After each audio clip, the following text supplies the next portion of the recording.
is Fouad Fouad. I'm assistant professor at the Faculty of Health Sciences, AUB.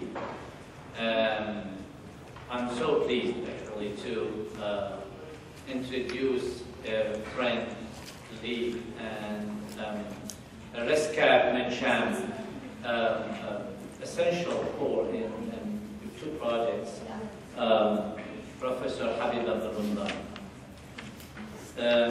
In fact, in 2012, the early weeks of Reskab, this Reskab project, we had an email. We, as a Reskab team and Habib among us, we had an email saying that Habib Abdulrahman became the first Minister of Health in Tunisia after the revolution. And you can imagine how wonderful that, because we all start thinking about who's next in the team to be a minister.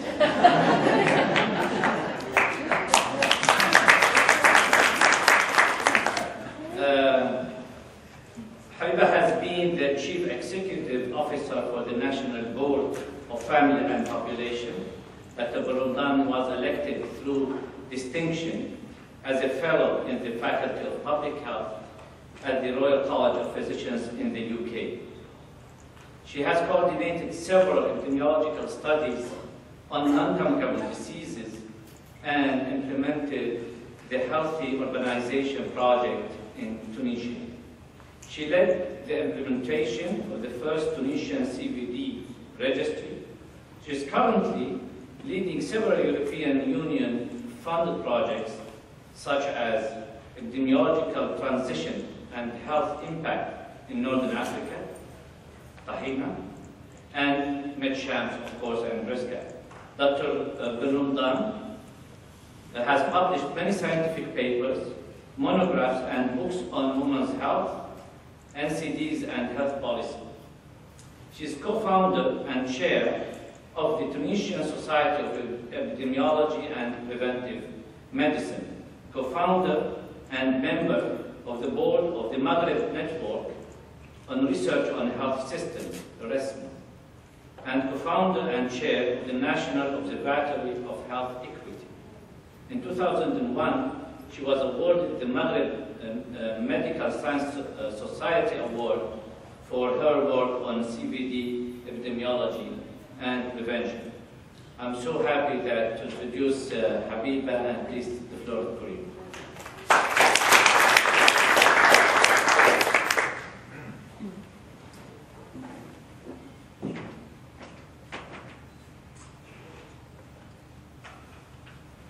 Thank you very much indeed, Fred, for your kind presentation. It's my pleasure to share with you our Tunisian experience on NCD's challenge assessment and on social dialogue, the recently organized social dialogue on health. Abla asked me to speak in French, so my slides will be in English, and I will speak in French. And maybe sometimes I will switch to English, but I hope that you will understand what I will speak in English. I am sure that you will not understand what I will say in French. So the outline of my presentation is the background before the revolution, during the revolution, and the second one is the NCD challenges in Tunisia, the social dialogue objectives and process, the social dialogue and the NCDs, the role of social dialogue to improve NCDs, and some lessons, gaps, and threats. Avant la Révolution, la Tunisie était considérée comme un pays relativement riche, où il faisait bon vivre. Nous avions un bon niveau économique, mais surtout, on était considéré comme un des pays les plus stables de la région. On est aussi distingué par notre politique sociale. On avait une très bonne politique sociale et l'éducation et la santé, leur part dans le budget national était très très importante. L'émancipation de la femme tunisienne était donnée comme exemple. Et parmi les indicateurs de l'émancipation de la femme, c'est le programme de planning familial, qui était la Tunisie était un des premiers pays à mettre en œuvre le programme de planification familiale. La Tunisie était le pays touristique par excellence. Des millions de visiteurs venaient chaque année en Tunisie et la Tunisie était considérée comme un bon élève du Fonds monétaire international et de la Banque mondiale. Il y a quelques indicateurs qui seraient intéressants à montrer. Tout d'abord, la population tunisienne, selon le dernier recensement, on est à peu près 11 millions d'habitants, c'est 2014. L'indice synthétique de fécondité est de 2,2. Il a un peu augmenté. It increased this last year. L'espérance de vie à la naissance est en moyenne de 74 ans. Elle est beaucoup plus élevée chez les femmes. Elle est à peu près de 76 ans chez les femmes. Et nous avons par contre un taux de mortalité maternelle un peu élevé par rapport aux conditions économiques du pays. Pour les dépenses de santé, les dépenses totales de santé ont beaucoup augmenté entre 2000 et 2010. Vous voyez les chiffres, c'est à peu près 4 fois, ils ont augmenté 4 fois.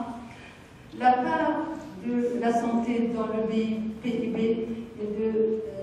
elle est passée de 5,5 à 6,3 et les dépenses totales de santé par terre d'habitants est passée de 164 dinars à 390 dinars. Et enfin, les dépenses des ménages out of pocket ont baissé, mais quand même, il reste important. Cependant, despite these good indicators, il y avait des indicateurs qui ont amené peut-être la révolution. Tout d'abord, le décalage entre le niveau économique, le niveau social et la situation politique. On avait un bon niveau relatif, un bon niveau économique, mais on était un pays infrapolitique. La politique, c'était presque, j'allais dire, on était très mal gouverné. Il y avait aussi un autre indicateur très important qui a joué un rôle très important dans la révolte. C'est le chômage des diplômés. On a des centaines de milliers de diplômés qui sortent tous les ans et qui ne sont pas recrutés. Il y a les aspirations des jeunes à une meilleure vie. Mais surtout, ce qui a beaucoup joué, c'est la révolution des médias sociaux. Facebook et les blogueurs ont joué un rôle très important pour relier toutes les grèves qui ont eu lieu à l'intérieur du pays, et en Tunisie notamment. Donc il y a eu people at the grassroots and the social media. Et c'est comme ça que nous avons eu la révolte du 17 décembre. Why 17 décembre? Because it started in Sidi Bouzid le 17 décembre. Et la révolte du 14 janvier. Nous découvrons après le 14 janvier 2011 une explosion des demandes sociales. And I was a minister at this time, and the social demand was very, very intensive. Nous découvrons la pauvreté, nous découvrons les inégalités sociales, les disparités régionales, les conditions précaire des structures sanitaires. Nous découvrons aussi la mauvaise gouvernance, le népotisme et le clientélisme.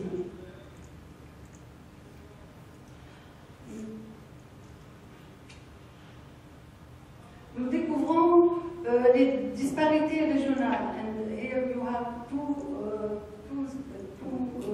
indicators, the ratio physician by 100,000 the inhabitants and the distance from to the hospital. And you see the difference between the coastal area and the interior of the country, and between cities, the right, Tataouine at the bottom, and Benakous at the top.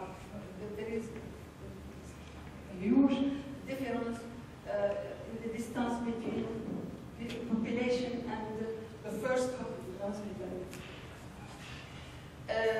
There is also disparity on life expectancy at birth between the coastal area and the interior, and also on infant mortality. Tunisian climate, les Tunisiens réclament plus de liberté, plus de justice sociale, un meilleur accès aux soins de qualité, une participation à la vie politique et une politique sociale pour tous. Ils demandent un nouveau modèle, un changement substantiel dans le processus de prise de décision, une réponse aux nouvelles aspirations à travers une politique participative. Le système de santé doit être réorienté pour répondre aux problèmes des citoyens. Il doit être redevable aux citoyens ordinaires, respecter et assurer les droits et la dignité. Et c'est là l'objectif du dialogue social. Le dialogue social, social dialogue, people-centered health system. Nous allons revenir sur l'historique du dialogue social. So, what are the NCD challenges in Tunisia, and how could the social dialogue transform NCD's healthcare? Actually, I have to mention that this diagnosis, I did it from Matcham's results and the social dialogue output. So the Matcham's project was very useful for this assessment, and it was also useful for the social dialogue. So the first challenge is on prevention and control. Il y a une absence d'une approche globale pour faire face aux maladies non transmissibles. L'exposition aux facteurs de risque est en augmentation. Dans certains pays, elle est en réduction. Chez nous, elle est en augmentation. L'accès au traitement et aux moyens de diagnostic n'est pas garanti à tous. Et surtout, il y a un problème de qualité de prise en charge des malades souffrant de maladies non transmissibles. Les malades et leurs familles, souffrent beaucoup de ce problème de qualité de prise en charge. Les inégalités en matière de santé sont connues, mais elles sont plus importantes avec les maladies non transmissibles, maladies chroniques qui nécessitent une prise en charge au long cours. Il existe une grande barrière financière pour un grand nombre d'individus souffrant de maladies chroniques. L'accès universel aux soins est apparu comme une demande urgente, notamment au niveau du dialogue social. Pour la prise de décision. La prise de décision est un processus complexe, comme vous le savez. Il y a deux intervenants. il y a l'aspect technique et l'aspect politique, mais qui ne sont pas toujours d'accord et souvent ils ne fonctionnent pas pour le bien et pour l'intérêt général. Il y a aussi un autre problème, qui est la fragmentation et le manque de coordination, qui contribuent à diluer les responsabilités et à mettre en danger le système. Au niveau de l'approche intersectorielle, c'est un problème qui a été identifié par tout le monde. Comme vous le savez, des déterminants importants des maladies non transmissibles sont en dehors du système de santé. Et le système de santé ne peut rien faire pour résoudre ces déterminants. Et il y a l'absence d'une approche intersectorielle fondamentale pour réorienter la prévention et le contrôle des maladies non transmissibles. Le problème, ici, c'est une croissance incontrôlée, incontrôlable du secteur privé. Nous avons un secteur privé qui a beaucoup accru, mais il n'y a pas de régulation. C'est ça le problème, l'absence de régulation du système de santé. Il profite aux classes moyennes urbaines, donc il aggrave les disparités régionales et les inégalités sociales. Il y a une fuite du personnel du secteur privé, un personnel qui a été formé dans le secteur public, et quand il est formé, quand il a l'expérience, il quitte le secteur public pour aller dans le secteur privé. Il y a donc accumulation de disparités entre les régions côtières et l'intérieur du pays.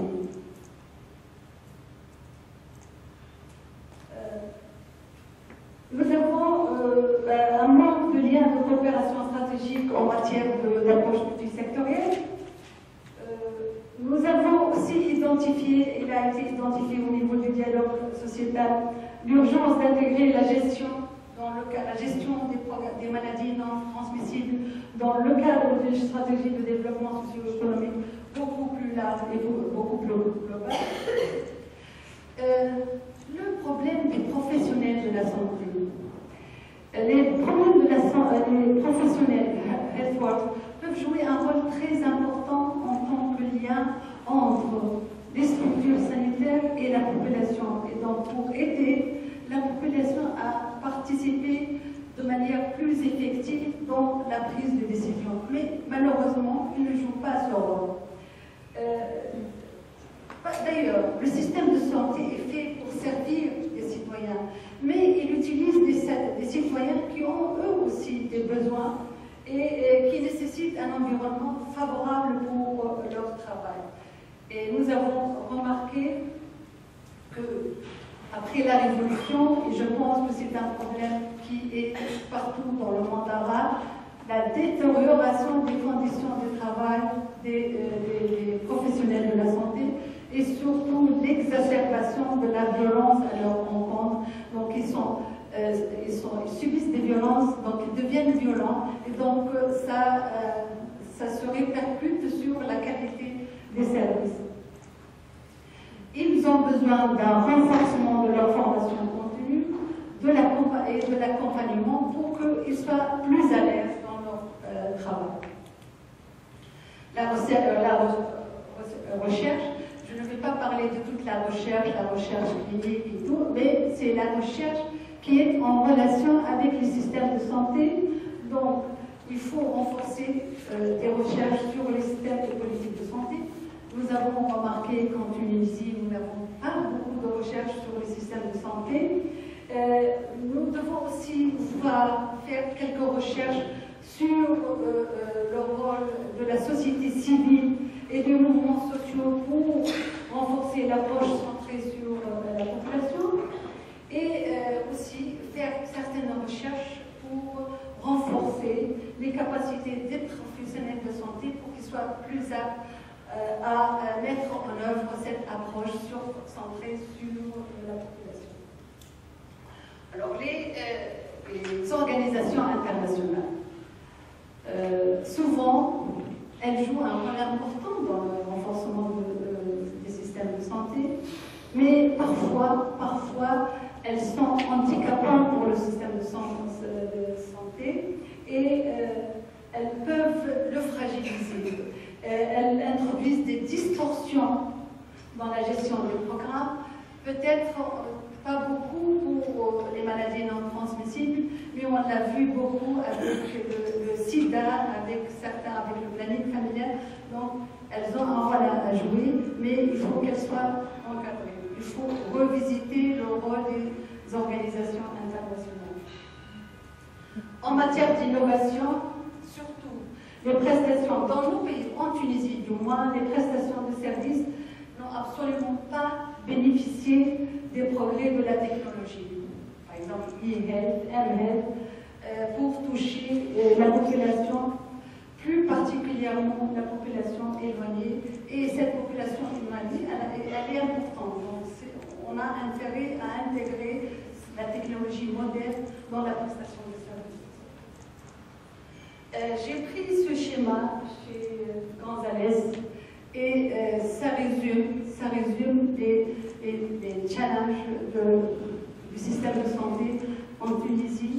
Et je pense aussi que, ça, on le retrouve un peu partout dans la région, c'est un système qui est recroquevillé sur lui-même. Donc, you have the formal economy, the yellow, and the informal economy. So we have the hospitals, the private sector, the social determinant of health, the community, the outpatient care, PHC.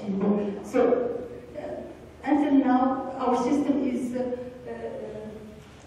formed on itself. We will see after how could the social dialogue bridge the gap in this area. Objectif of the social dialogue. Tout d'abord, déterminer le cheminement et les mécanismes pour renforcer l'engagement des citoyens afin d'ajuster les services pour mieux servir les citoyens tunisiens. Ensuite, renforcer la solidarité pour le financement de la santé pour une meilleure équité. La solidarité était au centre du dialogue social. Un bref historique du dialogue social en Tunisie. En fait, it started when I was Minister of Health. There was international movement, sympathy for Tunisia, especially after the revolution, but also after the Libyan refugees crisis, because Tunisia and the health sector paid a lot for Tunisian refugees in the south of Tunisia and also in other cities. Donc, the European Union asked us how could they help Tunisia, and the idea of the social dialogue was launched in 2011.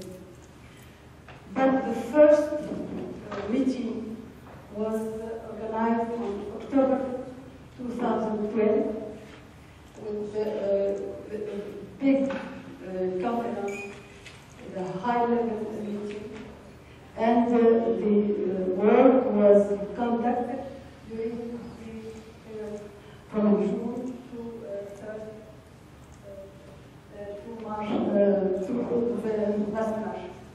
It was an in-depth assessment of the Tunisian health system, and the World Health Organization was helping Tunisia to organize the social dialogue. It was a large consultation intervention.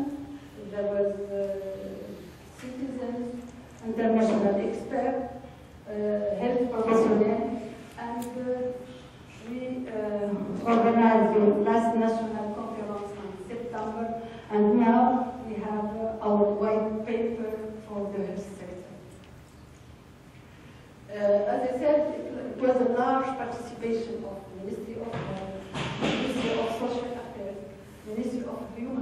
Ministry of Women's Affairs, trade unions, NGOs, medical students played an important role in the first steps of the social dialogue and World Health Organization Tunisia.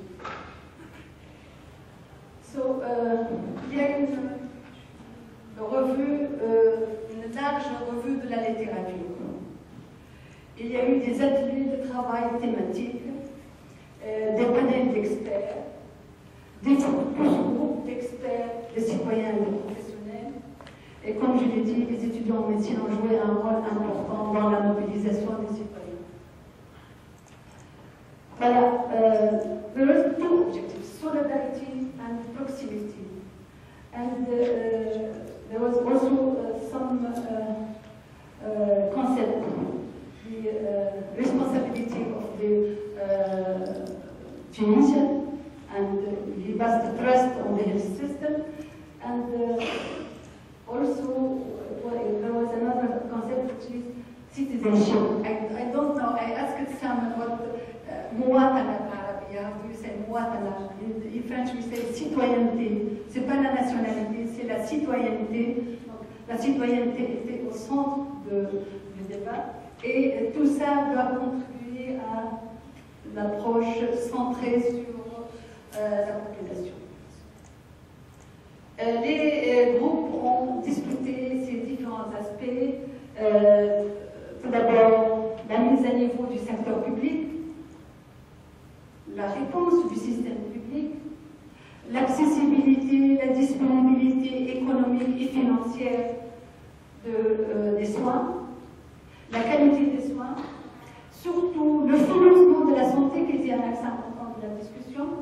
Il y avait aussi un axe sur la mise à niveau des soins de santé primaire, l'approche multisectorielle et surtout, il y avait un axe pour response urgent need, especially for the remote area on specialist and equipment. And there were 4 entries planned for the social dialogue contribution. New thinking is very important for the new thinking.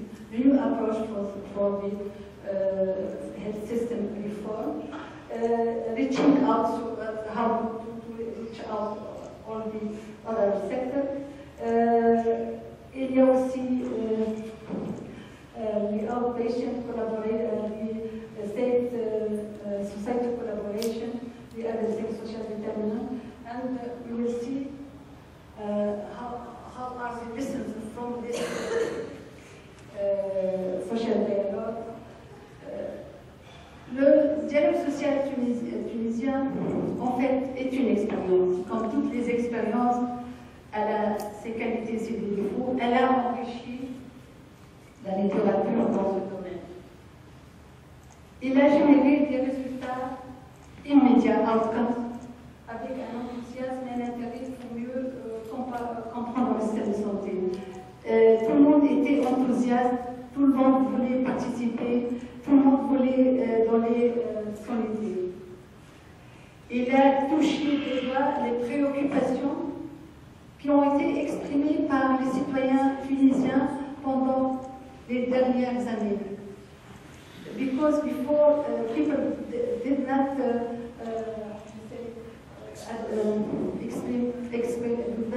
talk about the problems. It was not easy to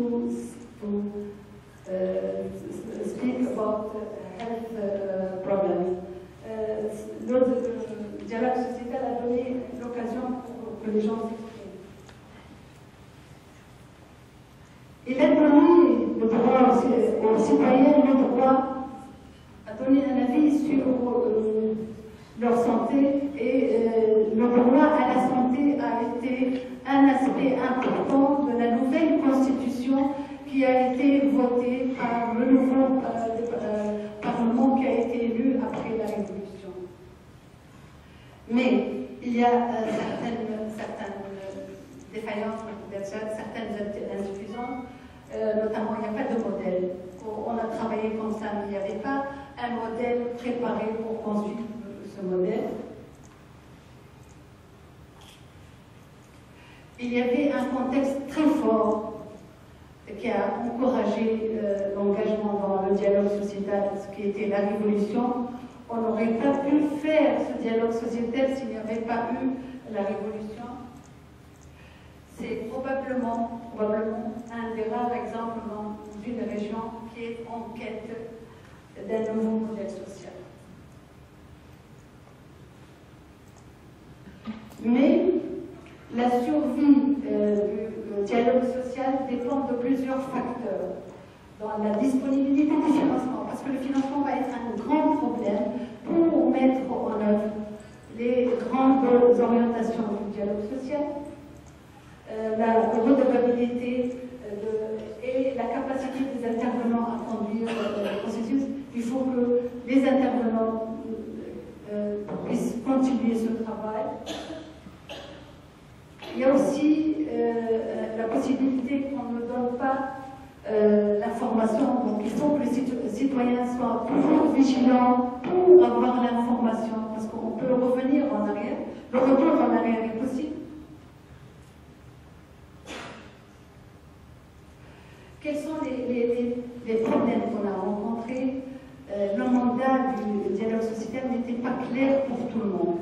On a parlé de l'ancien dialogue sociétal, mais il n'était pas clair pour tout le monde. Et surtout, pour moi, c'est le grand handicap, c'est que des partis politiques qui sont maintenant élus et qui vont gouverner n'ont pas du tout été impliqués dans le dialogue social. Donc ils risquent de refuser, de rejeter le résultat du dialogue social. Il n'y a pas d'institution, donc c'est un dialogue social avec un livre, white paper, et c'est tout. Et surtout, la résistance peut venir de l'intérieur du système, parce que tous les cadres du ministère n'ont pas été impliqués dès le départ dans le processus. Donc il peut y avoir un rejet de l'extérieur du système et un rejet de l'intérieur du système. Il y avait aussi un petit problème, la sélection des participants. On ne sait pas comment, je parle des citoyens, comment ils ont été choisis, qui les a choisis, et on pense même que c'était les partis au pouvoir qui ont choisi des associations qui étaient proches d'eux. Mais surtout, dans mon point de vue, le problème le plus important au niveau de la représentativité de la société civile, beaucoup d'ONG étaient en fait d'ONG de professionnels. Et quand ils viennent parler d'ONG, en fait, c'est le point de vue du professionnel. Donc, il y a la possibilité d'un conflit d'intérêts. Les professionnels qui deviennent eux-mêmes évaluateurs et eux-mêmes ils sont partie prenante de niveau. Et ça a un peu biaisé le diagnostic. En fait, la plus grande menace sur la mise en œuvre des résultats du dialogue social, c'est les déterminants politiques. Actuellement, l'incertitude, malgré que la Tunisie ait organisé des élections qui ont eu lieu dans la plus grande transparence, qu'il y a eu des partis qui ont gagné, des partis qui n'ont pas gagné. Mais en fait,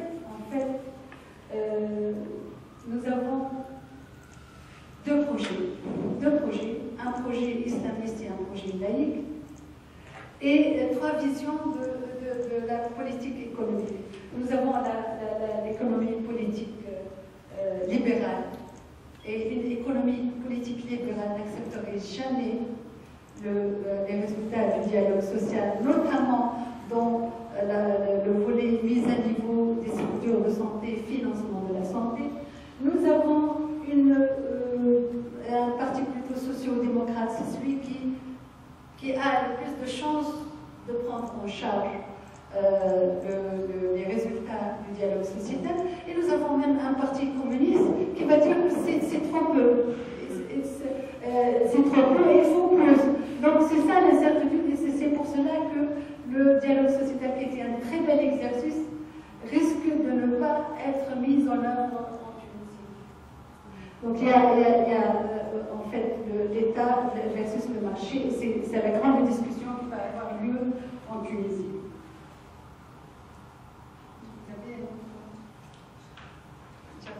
On peut revenir en arrière.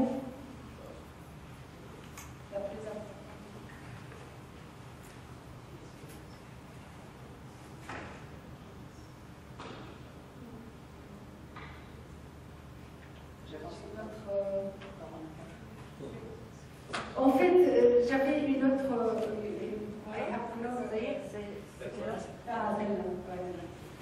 La plus grande menace au système, c'est un cercle vicieux.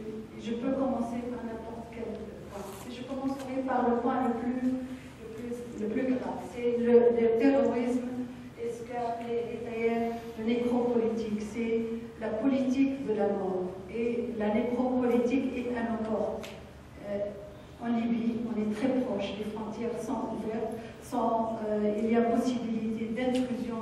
Et le terrorisme, il grandit, comme dirais-je, il fleurit quand il y a une incertitude, quand il n'y a pas de clarté de vision. S'il y a le terrorisme, il ne va pas y avoir d'investissement. Et la Tunisie est au bord du gouffre économique. C'est une très profonde crise économique. Donc s'il y a un terrorisme, il ne va pas y avoir d'investissement intérieur et même investissement extérieur. Nous avons besoin d'un grand investissement extérieur. Et s'il n'y a pas d'investissement, la crise économique va s'enfoncer, va s'aggraver, il va y avoir une crise économique et une crise sociale. Et on va revenir au départ au chômage, notamment du chômage des diplômés. Et it is increasing after the revolution. Nous aurons un chômage des diplômés et il y a un risque d'un nouveau soulèvement. Et le nouveau soulèvement sera encore probablement plus violent. Donc, pour terminer, je paraphrase Macron qui disait que health is a marker of how well policy made human and socialism. Et avec le dialogue sociétal, nous avons eu une tentative de répondre aux besoins des Tunisiens. Voilà, je vous remercie pour votre attention.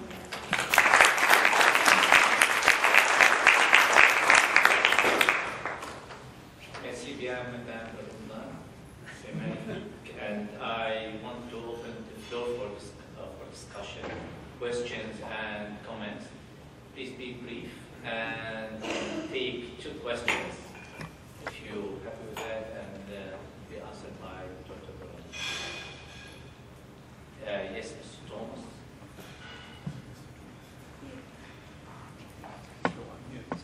Yes. It's just me. Merci beaucoup. Thank you a lot. I don't know if this is working. Okay. So thanks a lot. I have a bigger question and a smaller question. Let me start with the smaller question. When you told us that there were the different groups you invited for the social dialogue, and one was the medical students, remember? So I thought this is a wonderful idea. But I also asked myself, why medical students?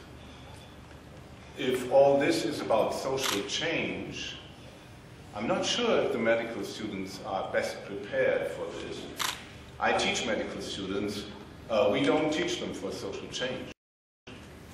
So I wondered, in the end, I think you might have them on board.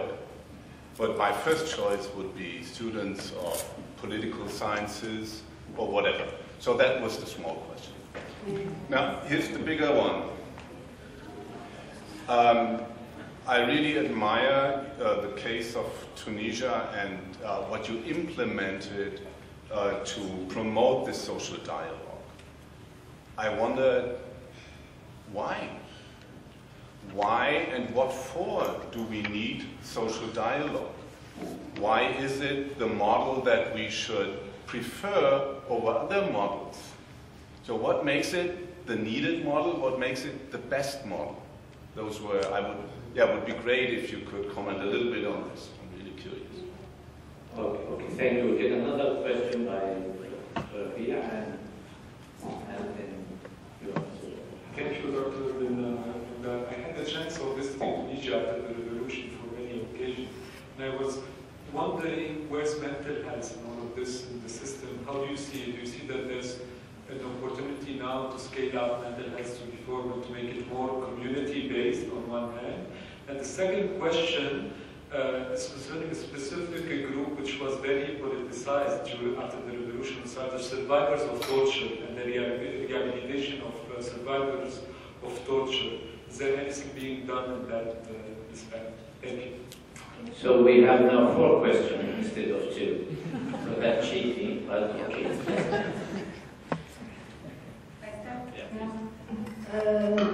Thank you very much for your question. For the first one, why medical student? You are right. There is no reason to choose the medical student. They were chosen only because the coordinator was a professor of the Faculty of Medicine. And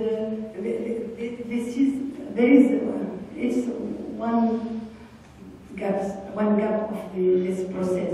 And he was professor of medicine, so he has many students who are living in the remote, in the different cities and villages. They were involved to go to their city and to their village. This was the problem of the social dialogue, because it was coordinated by Minister of Health, and the coordinator was Professor of Medicine, and all the white paper was written by professionals, and the citizens were there to give their opinion, but they did not participate in the elaboration of the final white paper. The second one, why social dialogue? I think because it was a demand from the population. The population demanded more freedom. They wanted to participate to the decision. They wanted to have their opinion about the health system. And it's the only experience in Tunisia. We did not do it for other sectors, for example, for education. It was, I think, that to respond to social demand. Mental health, it's considered as a part of NCDs, but honestly we don't have a community-based project on mental health. And mental health is a poor parent, the parent of the project. And the last question was? Ah oui, est-ce que je peux répondre en français, c'est plus simple pour moi. Ouais. Donc, j'étais au ministère quand beaucoup d'organisations internationales sont venues.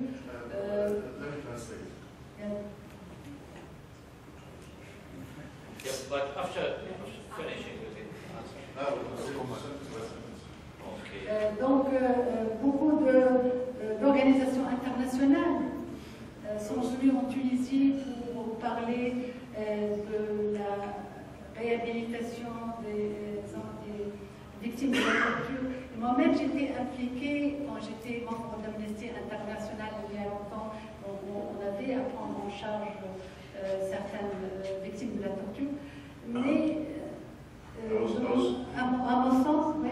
I was already a minister when several NGOs came to Tunisia to discuss the rehabilitation of people who had been tortured.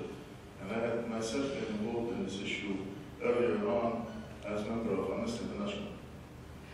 Mais j'avoue qu'après la Révolution, tous les militants des droits de l'homme se sont intéressés à la question politique.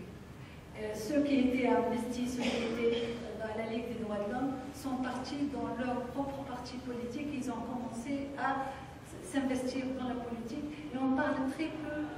Il y a encore quelques organisations, Mais je sais que les centres de réhabilitation n'ont pas... Peut-être il y a un centre qui commence à travailler, mais ce n'est pas comme on le voulait au départ. Actually, most of the immigrants were working for activists for the human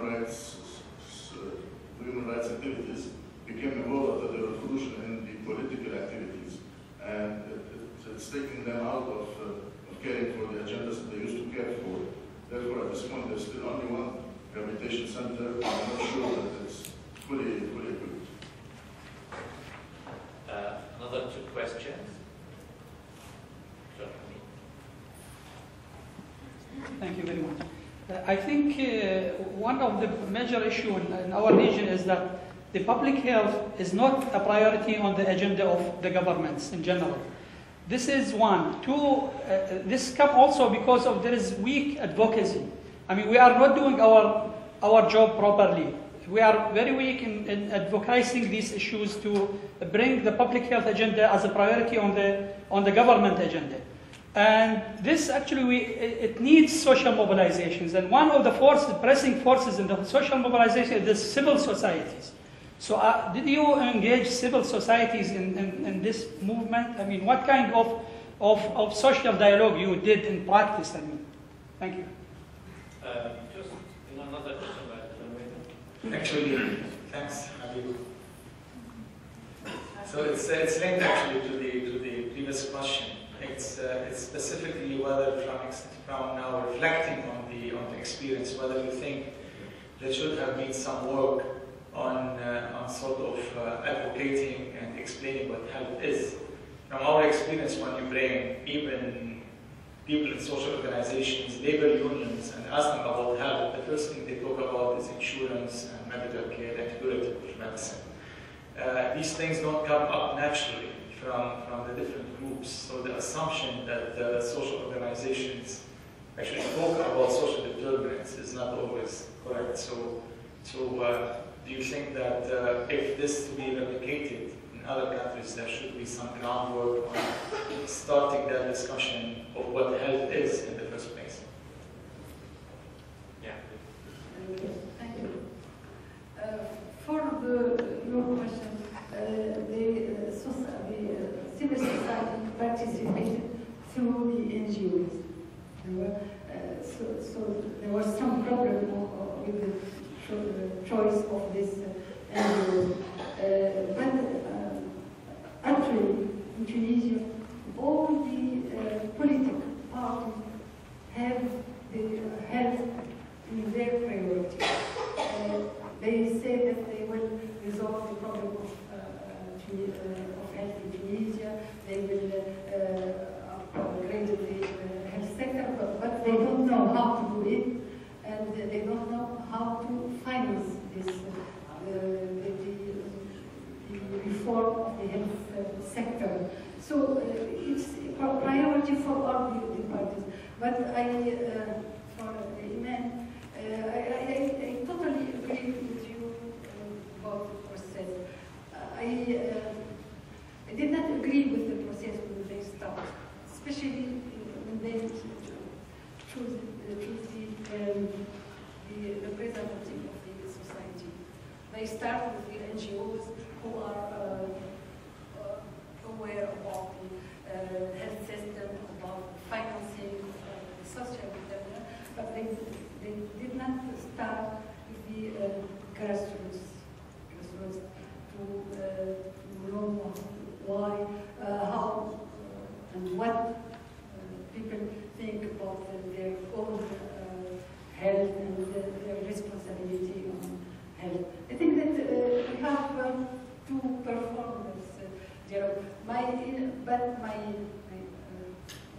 opinion, I think that it was a good exercise.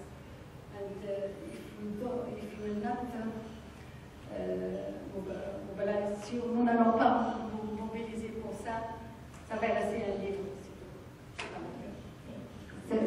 Salim, come on. Mobilize for this, it will never become a reality.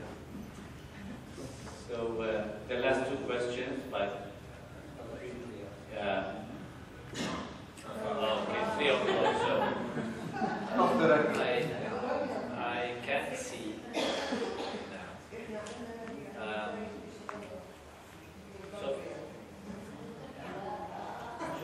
Peter, ask your question now, because at least I know that you have a question.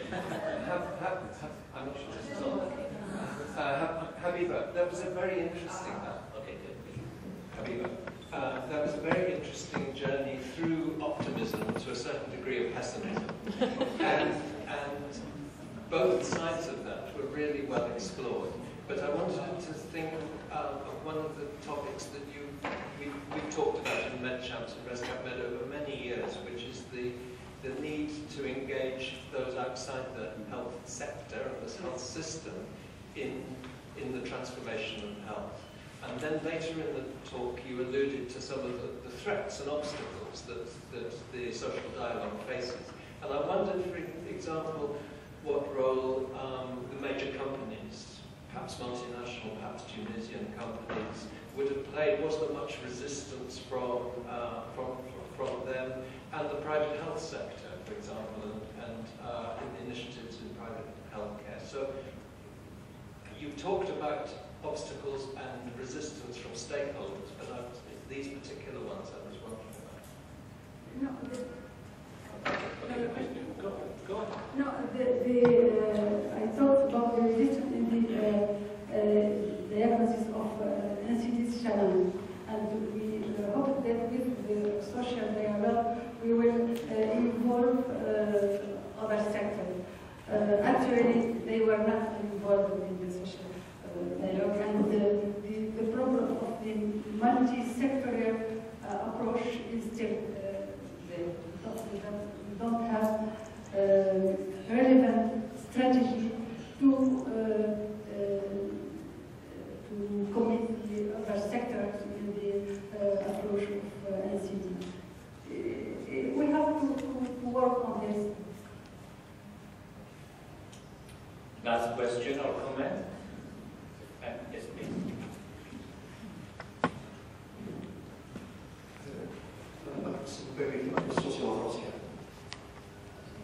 Je suis algérien.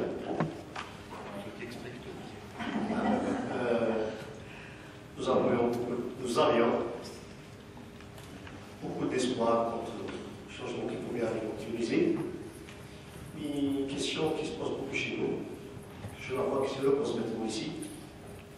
Est-ce que cette question de dialogue social, enclenché en Tunisie, n'a pas vraiment dilué les aspirations des jeunes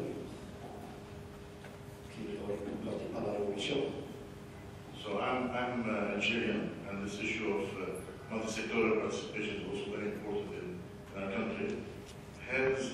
Didn't the participation of the youth in the revolution actually dilute their interest in participating in the social activity? Yes. Parce que, à travers votre exposé par rapport au dialogue social, on a constaté qu'il y avait beaucoup de biais. Comment c'était un dialogue biaisé quelque part? Des professionnels qui se transforment en ONG, et des véritables ONG qui sont des ONGG, des organisations non gouvernementales de l'ancien système. There seems to be a lot of bias in implementation in terms of professionals becoming NGOs and NGOs transforming themselves into professionals. Therefore, yes, je l'ai dit. Est-ce qu'il y a encore des acteurs, des jeunes acteurs qui sont intéressés à la question sociale, maintenant qu'ils ont fait de la révolution? Non, tout à fait. Is there lots of young people who are still interested in social activism now that they have succeeded in doing the revolution? They gave up. They gave up for all these sectors. They were not interested by the health sector. It's not their priority. Priority is freedom, is their participation to the government, political demands, and they were not interested by the question of health, except students of school medicine. They were involved as a partner, but I think they did not they did not speak about their problem. In Tunisia, the youth you give up from all the activities. Why? Yeah, an exception from the invalid because these are using my mouth. Habiba, it's just in reflecting on your last answer. It's actually, I think, the dilemma that we're all facing as public health professionals. So on one hand, you're saying that the youth are not interested in health. They're interested in freedom, they're interested in freedom of expression.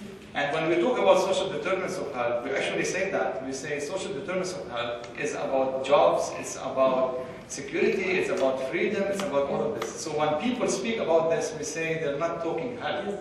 And I think it's not them also not understanding. I think it's us sort of still failing in making that link and actually seeing that when they talk about freedom, they're talking health, and when they're talking about bread, they're talking health, and when they talk about decision making, they're talking health.